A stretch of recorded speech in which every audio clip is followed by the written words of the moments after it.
ये बताइएगा, ये वैसे नहीं लिखा हुआ, ये ऑपोजिशन से मुलाकातें एकदम से क्यों शुरू हो गई? रहनुमाओं को ऑपोजिशन लीडर क्यों याद आने लगे हैं? लिखने से मुराद मैं आप पे तनकीद नहीं कर रहा था। मैंने कहा चूंकि रिपोर्ट आई है ना, जाहिर है आप उस पे ब्लड प्रेशर वगैरह कर रहे थे, तो मैं उस सेंस में कर रहा था। मैं कहा वो तो आपने पढ़ बिल्कुल। देखिए, अपोजिशन रहनुमाओं से पहले भी मुलाकातें हुई हैं। कुछ अर्सा पहले ये गए थे, यही जो लोग कल मिले जाके, कल तो खैर दावत ही अपोजिशन ने दी थी आ जाइए, जब गए थे और इन्होंने मुलाकात का कहा तो उस वक्त महमूद खान अचकजई और इन दोनों ने, राजा नासिर अब्बास ने कहा था कि हम सोशल मीडिया से बड़े डरते हैं और हमारी ट्रोलिंग होगी, हम पीएम से नहीं मिलेंगे इस तरीके से। तो कल जो बात हुई उसमें ये हुआ कि कॉन्स्टिट्यूशनल रूम नंबर 5 में मिल लें और फिर उसके बाद हम पीएम हाउस भी देख लेंगे आने का, क्योंकि इन लोगों ने ये कहा कि देखें जब आप कंसल्टेटिव मीटिंग की बात करते हैं तो वो तो पीएम हाउस है फिर मीटिंग का रूम। उन्होंने कहा नहीं यही कर ले। उन्होंने कहा जी ठीक है, हम पीएम को ले आएंगे, बात कर लेते हैं, पहले आपको खत का जवाब देते हैं। और जाहिर है उसके अंदर उन्होंने सारी बातें की, इमरान खान साहब की सेहत के हवाले से भी की और अपनी तशवीश का भी इजहार किया। गो के उन्होंने बाहर आके यही बताया कि मुझे अभी पता चला है कि इमरान खान साहब की, महमूद खान अचकजई ने कहा था कि बहुत ज्यादा सिचुएशन खराब है। तो मुझे नहीं पता कि ये अपोजिशन लीडर किस चीज के हैं कि जिसने इन्हें नामजद किया इन्हें उसकी बीमारी के बारे में भी कोई तकलीफ नहीं है, एहसास नहीं है। जिस तरह ये आम आदमी से दूर हैं उस तरह ये अपने लीडर के मामलात को भी दूर ही समझे इनसे। तो अब आगे ये बात के जो करेगा शेयर करेगा, यानी आज सुप्रीम कोर्ट का 3 रुकनी बेंच फैसला करेगा कि इमरान खान साहब की सेहत के ऊपर वो कोई मेडिकल बोर्ड और बनाते हैं, उसमें उनके जाती मुआलिजीन को रसाई देते हैं, वो पाबंदी लगाते हैं।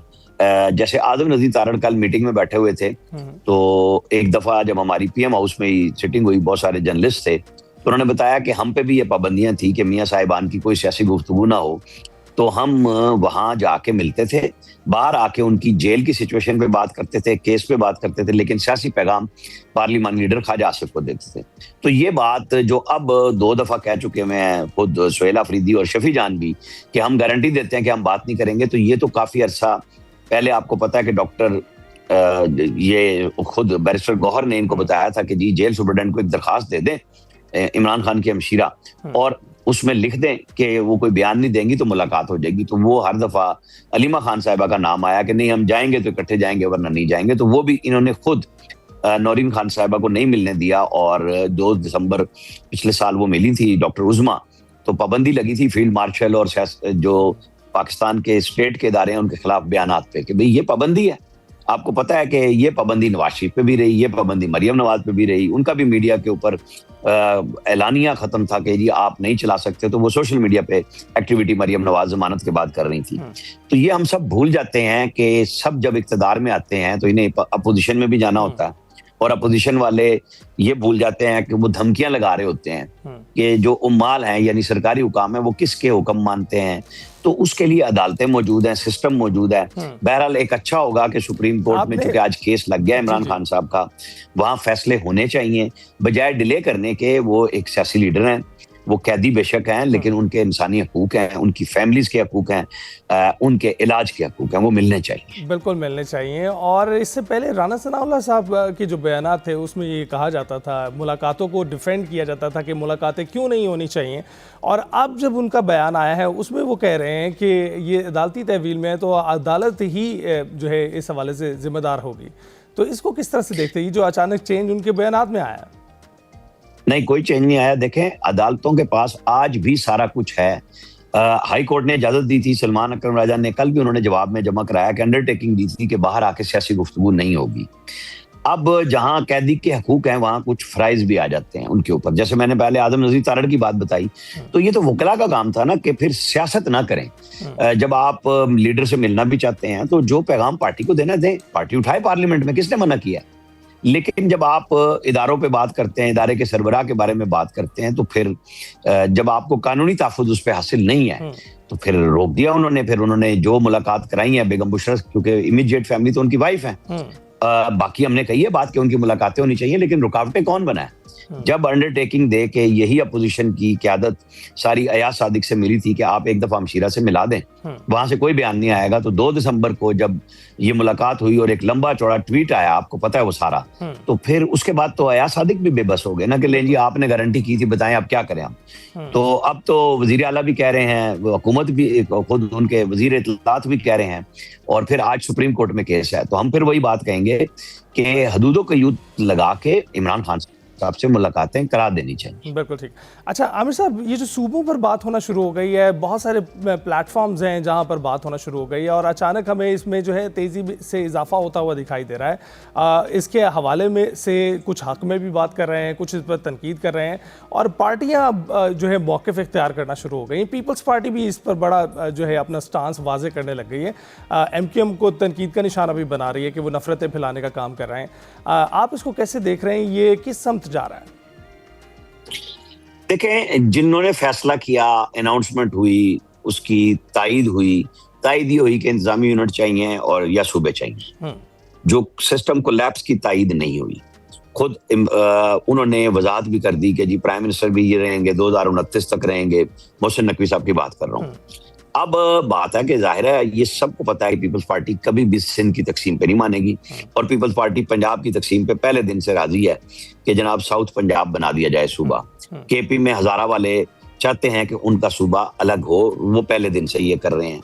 पंजाब के अंदर तहरीक इस तरह की कोई मुअस्सर सिवाय साउथ पंजाब के नहीं है और पंजाब की लीडरशिप ने कोई तंग नजरी का भी मुजाहरा नहीं किया। लेकिन ये नहीं हो सकता कि आप मसाइल तो बयान करें कि ये हैं, लेकिन जहां सबसे बड़ा इस वक्त कराची शहर नजरअंदाज हो रहा है उसको तकसीम के बारे में, उसको छोटे यूनिट के बारे में बात भी ना करें, उसके ऊपर आ जाए। तो फिर बात तो मुशावरत के साथ होनी चाहिए। इत्तफाक राय इस हद तक जरूरी है कि कम अज कम हुक्मरान इत्तेहाद बहस करे, पार्लियामेंट में लेके आए उसे। अब हुक्मरान इत्तेहाद में खुद MQM, अलीम खान की पार्टी, मोहसिन नकवी तो अकेले सेनेटर हैं, तो ये लोग प्राइवेट मेंबर बिल क्यों नहीं लाते? ये क्यों नहीं बताते कि हमारे जहन में क्या नक्शा है? देखें, अगर आप खुद लॉर्ड मेयर कराची की गुफ्तगू सुने जो आजकल वजीर सेहत हैं, उनकी तो अजीब ही मतलब बात थी कि जी हर डिस्ट्री जो है वो चीफ सेक्रेटरी हो जाएगा। भाई क्या इस तरह फैसले होते हैं? मतलब वो सूबे का चीफ सेक्रेटरी क्या कर रहा होगा, उसको सुपर चीफ सेक्रेटरी कहेंगे, तो फिर इख्तियार वहीं चला जाएगा। मतलब इस तरह नहीं ना हुआ करता कि आप कह दें हर जिला बायदार है। भाई आपको जनरल मुशर्रफ ने इख्तियार दिए थे, आपने काम किया, बिल्कुल ठीक किया। लेकिन जहां पे करप्शन हुई वो भी राज की हुई। पूरे सिंध में मैंने तो जनरल मुशर्रफ मरूब को उस वक्त जहाज में कहा था कि ये काम इस तरीके से हर जिले का अलग रेट लग गया। उन्होंने कहा जी हमने इख्तियार दे दिया। तो आपको जो सिस्टम लाना है चेक एंड बैलेंस के साथ लाना है, उसको मुशावरत के साथ लाना है। बेशक उसके अंदर बहस के बाद वोटिंग करा लें। इत्तेफाक राय से मैं ये नहीं कह रहा 100% लोग आपके साथ हों, लेकिन इतने तो होने चाहिए जैसे 2/3 अक्सरियत के लिए उनको आप ये यकीन दिलाएंगे कि ये कराची का अलग हो जाना, अलग से मुराद चाहे वो इंतजामी यूनिट हो या सूबा होना हो, पाकिस्तान के मुफाद में है तो बात करें। लेकिन मानते तो नहीं है। कालाबाग डैम पे किसी ने मानी बात? बलोचिस्तान का कोई कंसर्न नहीं था, वो खड़ा हो गया कालाबाग के साथ कि नहीं बनने देना हमने। तो कब करेंगे आप? इस तरह तकसीम अगर पैदा करेंगे, जो लोग ये फैसले करा रहे हैं, देखें ठंडे कमरों में बैठना, जो इंटेलेक्चुअल्स आजकल हम सारे लाइव सुन रहे हैं, उसमें मियां आमिर महमूद जो है खुद लाहौर के लॉर्ड मेयर रहे हैं, उनका एक तजर्बा अपना अलग से है, मुस्तफा कमाल का अपना है, लेकिन सबका नहीं है। किताबी निसाबी गुफ्तगू और चीज है। आप लोगों से राय लें, आप अपना मंसूबा बयान करें, मीडिया भी बात करेगा, आपको NGOs भी बताएंगे। पाकिस्तानी डायस्पोरा बड़ी दुनिया में बैठा है जिनके पास अपने अपने मुल्क के तजर्बात हैं। सबसे मुस्तफीद हो आप, क्योंकि हम यहाँ पे नित नए तजर्बे बहुत कर चुके हैं। पाकिस्तान को पायदार अंदाज में बेहतर करके आगे ले जाने के लिए कौन कहता है कि ना करें? पानी की वसाइल की तकसीम नहीं है, आबादी बेपनाह बढ़ चुकी हुई है, जो पानी आ रहा है उसकी आपके पास स्टोरेज नहीं है। ये बिल्कुल जेन्युइन इश्यूज हैं कि उनको एड्रेस कैसे किया जाएगा। उसको छोड़ा भी नहीं जा सकता। नहरों पे आपने पिछले साल देख लिया कि पीपल्स पार्टी ने किस तरह कौम परस्तों को ला के पूरा सिंध जैम करने की कोशिश की। एक आप ये कह लें कि पीछे हट गए फैसला करने वाले कि चले हम रोक लेते हैं, लेकिन चीजें तो नहीं रुकी। NFC अवार्ड बना, उसके ऊपर 18वीं तरमीम के हम सब हामी हैं कि सूबे खुद मुख्तार हों और उनको 148 दिया कि वो जिलों को पैसे दें, लेकिन किसी सूबे में ने तकसीम बनाई ही नहीं। सूबाई फाइनेंस कमीशन नहीं बनाए कि चीफ मिनिस्टर के हाथों से नहीं, बल्कि एक सिस्टम के तहत हर जिले को बाकायदा, जिस तरह वो मरकज से पैसे ले रहे हैं, इसी तरह उनके हर जिले का भी राइट है कि उनके पास भी पैसे जाएं। तरजीहात आप बनाएं, लेकिन फिर पैसे कमाएं, उन तरजीहात पे लगाएं जो आपको पैसे विफाक से आ रहे हैं, उनको तकसीम करें फिर उसी तरह। तो ये वो चीजें हैं, मेरे ख्याल में इसके ऊपर बड़ी तफसीली बहस होनी चाहिए। बिल्कुल होनी चाहिए और हो भी रही है। बहुत बहुत शुक्रिया आमिर साहब अपना तजिया पेश करने के लिए। सियासी जो मामलात हैं उन पर गुफ्तगू हो रही थी। अभी ब्रेक पर जाएंगे।